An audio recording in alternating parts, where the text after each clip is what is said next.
ಅಂಗೈಯಲ್ಲೇ ನಿಮ್ಮ ಶೀತ ಕೆಮ್ಮುಗಳಿಗೆ ರೆಮಿಡಿ ಇದೆ ಅಂದರೆ ನಂಬ್ತೀರಾ? ಸೊ ಇವಾಗ ಚಳಿಗಾಲದಲ್ಲಿ ಎಲ್ಲರಿಗೂ ಶೀತ ಕೆಮ್ಮು ಜಾಸ್ತಿ ಆಗಿಬಿಟ್ಟಿದೆ. ಸ್ಕೂಲ್ಗೆ ಚಕ್ಕರ್ ಹೊಡೆಯೋದು ಕೂಡ ಹಾಗೆ ಕಾಮನ್ ಆಗಿಬಿಟ್ಟಿದೆ. ಸೊ ಅದಕ್ಕೋಸ್ಕರ ನಾವು ಶೀತ ಕೆಮ್ಮಿಗೆ ಅಂಗೈಯಲ್ಲೇ ರಬ್ಬಿಂಗ್ ರೆಮಿಡಿ ಅನ್ನೋದನ್ನ ತೊಗೊಂಬಂದಿದ್ದೀವಿ. Rub warm and heal yourself ಅನ್ನೋದನ್ನು.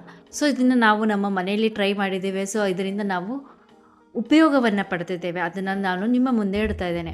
ಸೊ ಏನು ಮಾಡಬೇಕು ಅಂದರೆ ನಮ್ಮ ಎರಡು ಕೈಗಳಲ್ಲಿರುವ ಹೆಬ್ಬಟ್ಟುಗಳನ್ನು ತಗೊಂಡು ಹೆಬ್ಬಟ್ಟನ್ನು ಹಿಂಗೆ ಜೋಡಿಸಿ ಈ ಭಾಗವನ್ನು ನಾವು ರಬ್ ಮಾಡಬೇಕು. ಈ ಭಾಗ ಅದು ನಮ್ಮ ಶ್ವಾಸಕೋಶದ ಭಾಗ. ಇದನ್ನು ನಾವು ಜೋರಾಗಿ ರಬ್ ಮಾಡಬೇಕು. ಜೋರಾಗಿ ರಬ್ ಮಾಡಿದಾಗ ಒಂದು ಬಿಸಿಯಾದ ಶಾಖ ಅಲ್ಲಿ ಉತ್ಪತ್ತಿ ಆಗುತ್ತೆ. ಇನ್ನೂ ಜಾಸ್ತಿ ಜೋರಾಗಿ ಉಜ್ತಾ ಬಿಸಿ ಆಗುತ್ತೆ.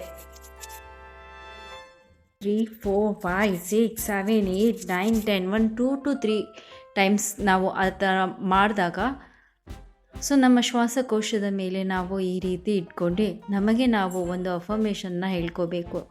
ನಮ್ಮ ಶ್ವಾಸಕೋಶ ತುಂಬ ಆರೋಗ್ಯವಾಗಿದೆ, ಶ್ವಾಸಕೋಶಗಳು ತುಂಬ ಶಕ್ತಿಶಾಲಿಯಾಗಿವೆ, ನನ್ನ ಶ್ವಾಸಕೋಶಗಳು ತುಂಬ ಆರೋಗ್ಯಯುತವಾಗಿವೆ.